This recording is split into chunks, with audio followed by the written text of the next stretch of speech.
I'm Jeff Heml from Boating Magazine. Welcome aboard Scarab's 210LX. Now this is an exciting new jet boat from Scarab, 21 feet long. It's also got an affordable price point that makes it great for the first-time buyer as well as the young family. It's got the thrills of a jet boat, but it's also got a lot of those family-friendly features. Join me aboard and let's check this boat out.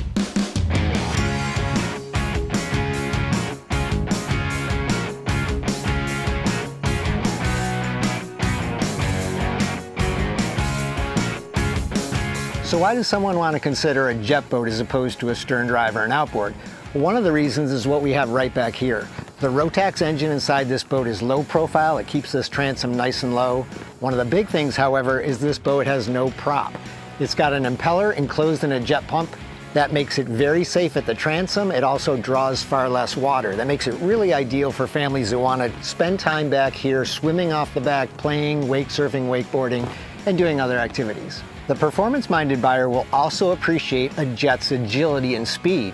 This boat will accelerate hard off the bottom. It's got a great top end, and the handling of a jet is unparalleled. This boat will go lock to lock on the steering wheel and perform some of the most aggressive maneuvers of any boat in its class.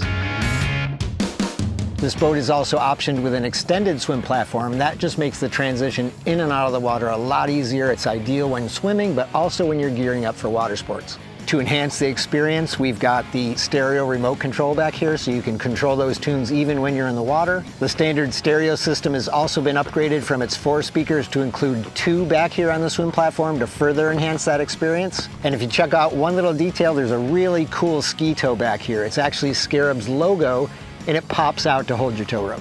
The standard pedestal table can also be mounted on the swim platform. That just makes it a perfect spot when you're having your snacks and drinks. Before we leave, let me just point out a few details back here. We've got this nice pattern stitching in the inset. Also, one thing I really like that Scarab does on all their seats is this nice raised spot under your knees. It just really locks you in place, just gives you a little bit more comfort, but more security as well. And for those of you who love to tube but don't always have the most convenient spot to blow up that tube, Scarab includes a 12-volt outlet right here on the swim platform for your inflator. Before we leave that engine, I mentioned it, so I figured you might as well see it. It's the Rotax 300 horsepower, 1.8 liter. Now, as impressive as that engine is, I also love another small attention to detail back here that you might have overlooked. Scarab puts sound deadening foam throughout the boat, and it's one of the things that keeps the noise levels down lower than the average jet boat. Further deadening noise is high-density foam that Scarab injects between the stringers and the hull. All right, now let's move into the main cockpit for real. One of the things you'll notice right away is the way I'm sitting. There's a nice little notch that Scarab puts in the cushions, and it lets somebody just kind of get into this corner seat that would normally be lost when you have multiple passengers here. Storage is found both below the port and starboard sides. Cushions raise on a hinge, so you don't have to worry about where to put them. The lockers inside are also finished. The port side locker also has access to the electronics and the master power. Completing the cockpit seating are the Helm and passenger seat.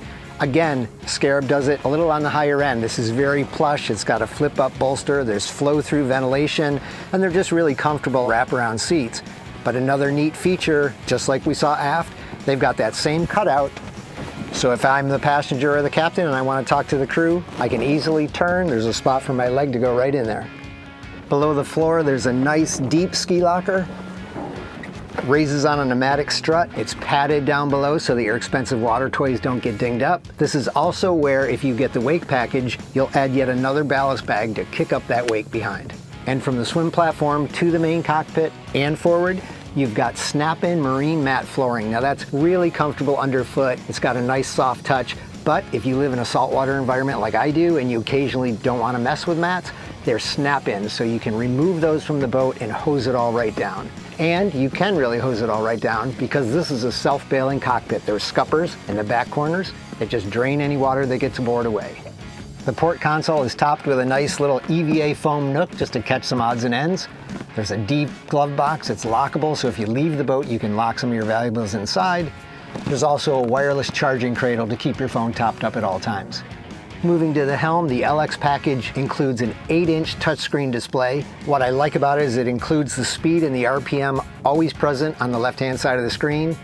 On the right-hand side of the screen, you can tab in and out between various things, from engine diagnostics to RGB lighting to even controlling the ballast system if you choose the wake system. There's also cruise control, including normal cruise, a specific ski mode, an eco mode to save fuel, and a docking mode to tame the response of the engine to make it easier to maneuver in tight quarter situations. A cool feature for short guys like me is that this display also can tilt, depending on the height of the driver. There's also a 3-spoke tilt wheel, JL audio system, and to the right we've got push button controls for things like horn, blower, and bilge, and of course another wireless charging cradle. Storage is found below both the port and the Helm console. Now you can add a cooler in here and slide it in. You can even fit 2 coolers underneath this console. And yet again, I'll point out another feature I really like. Underneath here you have access to the Helm wiring. A lot of times that's just a jumble of wires. Scarab does a really nice job of making it nice, neat, and orderly. And let's finish up our tour in the bow cockpit. As you can see, Scarab carries the beam really far forward, and that makes this a lot wider than you'd normally have. It's almost kind of squared off. Comfortable seating all around. There's storage below. The seats again raise on hinges so you don't have to worry about where to place a cushion. There's also those same cutouts here, so if you're packing in a crowd, you can get a leg back in there and actually make the most of this space.